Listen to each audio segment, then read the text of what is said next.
আসসালামু আলাইকুম। সবাইকে আমন্ত্রণ জানাচ্ছি এবি নিউজ দুপুরের সংবাদে। আপনাদের সঙ্গে আছি আমি সুমাইয়া মেঘা। বাংলাদেশের আসন্ন ত্রয়োদশ জাতীয় সংসদ নির্বাচনকে ঘিরে নির্বাচন কমিশনের অভ্যন্তরে গভীর উদ্বেগের সঞ্চার হয়েছে। এক উচ্চ পর্যায়ের প্রশিক্ষণ কর্মসূচির উদ্বোধনী বক্তব্যে নির্বাচন কমিশনের একজন সদস্য নির্বাচনকে ইতিহাসের সর্বোচ্চ ঝুঁকিপূর্ণ পর্ব হিসেবে অভিহিত করেন। তার ভাষ্য অনুযায়ী অতীতের যে কোনো নির্বাচনের তুলনায় এবারকার নির্বাচন অধিকতর জটিল ও চ্যালেঞ্জপূর্ণ হতে যাচ্ছে। তিনি জোর দিয়ে বলেন, একটি সুষ্ঠু, নিরপেক্ষ ও গ্রহণযোগ্য নির্বাচন আয়োজনের বিকল্প নেই।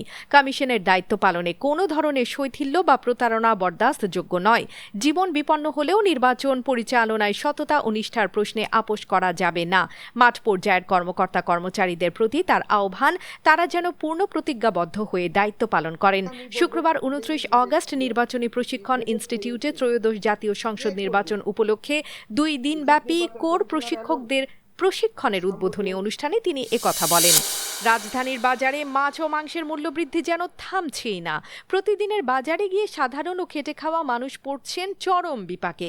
বিশেষ করে নিম্ন ও মধ্যবিত্ত শ্রেণীর ক্রেতাদের জন্য এই পরিস্থিতি হয়ে উঠেছে অসহনীয়। গরু ও মুরগির মাংসের দাম কমার কোনো লক্ষণ নেই, আর মাছের বাজারে যেন লেগেছে লাগাতার মূল্যবৃদ্ধির আগুন। বাজার পর্যবেক্ষণে দেখা গেছে, গত এক মাসে ব্রয়লার মুরগির দাম কেজিতে 20 থেকে 30 টাকা বেড়ে দাঁড়িয়েছে 180 থেকে 210 টাকায়। সোনালী মুরগি বিক্রি হচ্ছে 290 থেকে 320 টাকায়, আর দেশি মুরগির দাম ছাড়িয়েছে 650 টাকা। মাছের ক্ষেত্রেও একই চিত্র, প্রায় সব ধরনের মাছের দাম বেড়েছে ধারাবাহিকভাবে। অন্যদিকে গরু ও খাসির মাংসের দাম গত এক মাসে অপরিবর্তিত থাকলেও তা সাধারণ মানুষের ক্রয় ক্ষমতার অনেক বাইরে। গরুর মাংস বিক্রি হচ্ছে 750 থেকে 760 টাকায়, আর খাসির মাংসের দাম 1100 থেকে 1150 টাকা প্রতি কেজি। এই মূল্য বৃদ্ধির ফলে শহরের রান্নাঘরে চাপ বাড়ছে প্রতিনিয়ত। খাদ্য নিরাপত্তা ও জীবনযাত্রার মান নিয়ে উদ্বেগ বাড়ছে। ইউক্রেন রাশিয়া সংঘাতের নতুন অধ্যায়ে এবার নৌপথে আঘাত হানল রাশিয়া। প্রথমবারের মতো নৌ ড্রোন ব্যবহার করে ইউক্রেনের একটি যুদ্ধজাহাজে হামলা চালিয়েছে রুশ বাহিনী। সিমফারোপোল নামের এই জাহাজটি দানুবে নদীর প্রবেশদ্বারে ডুবে গেছে বলে জানিয়েছে রাশিয়ার পররাষ্ট্র মন্ত্রণালয়। হামলার পরপরই ইউক্রেনের নৌবাহিনীর মুখপাত্র দিমিত্র প্লেটেনচুক ঘটনার সত্যতা নিশ্চিত করেছেন। তার ভাষ্য অনুযায়ী হামলায় একজন ক্রু নিহত হয়েছেন, আহত হয়েছেন আরও কয়েকজন এবং কিছু সদস্য এখনও নিখোঁজ। যদিও জাহাজটি সম্পূর্ণভাবে ডুবে গেছে কিনা সে বিষয়ে কোনো মন্তব্য করেননি তিনি। স্থানীয় সূত্রে জানা গেছে, জাহাজটি মারাত্মকভাবে ক্ষতিগ্রস্ত হয়েছে এবং ক্ষয়ক্ষতি কাটিয়ে ওঠার চেষ্টা চলছে। এই হামলা শুধু একটি সামরিক ঘটনা নয়, বরং প্রযুক্তিগত কৌশলের দিক থেকেও তাৎপর্যপূর্ণ। রাশিয়ার নৌ ড্রোন ব্যবহার এই প্রথম, যা ভবিষ্যতে যুদ্ধ পদ্ধতিতে নতুন মাত্রা যোগ করতে পারে। দানুবে নদীর মতো কৌশলগত গুরুত্বপূর্ণ স্থানে এমন হামলা ইউক্রেনের নৌ সুরক্ষায় বড় ধরনের চ্যালেঞ্জ তৈরি করেছে। ফিলিস্তিনের অবরুদ্ধ গাজা উপত্যকায় ইসরায়েলি বাহিনীর লাগাতার হামলায় নতুন করে রক্তাক্ত হল গাজা নগরী। বৃহস্পতিবার ভোর থেকে শুরু হওয়া ভয়াবহ বোমা বর্ষণে একদিনেই প্রাণ হারিয়েছেন অন্তত 61 জন ফিলিস্তিনি। নিহতদের মধ্যে 19 জন ছিলেন মানবিক সহায়তার খোঁজে বের হওয়া সাধারণ মানুষ, যাদের জীবন থেমে গেছে ত্রাণের অপেক্ষায়। এছাড়া অনাহার ও অপুষ্টির কারণে আরও 4 জনের মৃত্যু হয়েছে, যাদের মধ্যে 2 জন শিশু। এই মৃত্যুর মিছিল শুধু সংখ্যায় নয়, মানবিক বিপর্যয়ের গভীরতাতেও ভয়াবহ। গাজার পূর্ব ও দক্ষিণাঞ্চলে চালানো তীব্র হামলায় ধ্বংসস্তূপে পরিণত হয়েছে বহু আবাসিক এলাকা। স্থানীয় বাসিন্দারা জানিয়েছেন, রাতভর বিস্ফোরণের শব্দে কেঁপেছে নগরের প্রতিটি কোণ। ইসরায়েলি সেনাবাহিনী গাজা নগরী দখলের প্রস্তুতি নিচ্ছেন বলে ধারণা করা হচ্ছে। এটি উপত্যকার সবচেয়ে বড় নগরকেন্দ্র, যেখানে আশ্রয় নিয়েছেন প্রায় 10 লাখ বাস্তুচ্যুত ফিলিস্তিনি। আন্তর্জাতিক মহল আশঙ্কা করছে, এই অভিযানে প্রাণহানির সংখ্যা আরও বাড়বে এবং বিপুল সংখ্যক মানুষ আবারও বাস্তুচ্যুত হবেন। 2026 বিশ্বকাপ বাছাই পর্বে শেষ 2টি ম্যাচের জন্য চূড়ান্ত স্কোয়াড ঘোষণা করেছে বর্তমান বিশ্ব চ্যাম্পিয়ন আর্জেন্টিনা।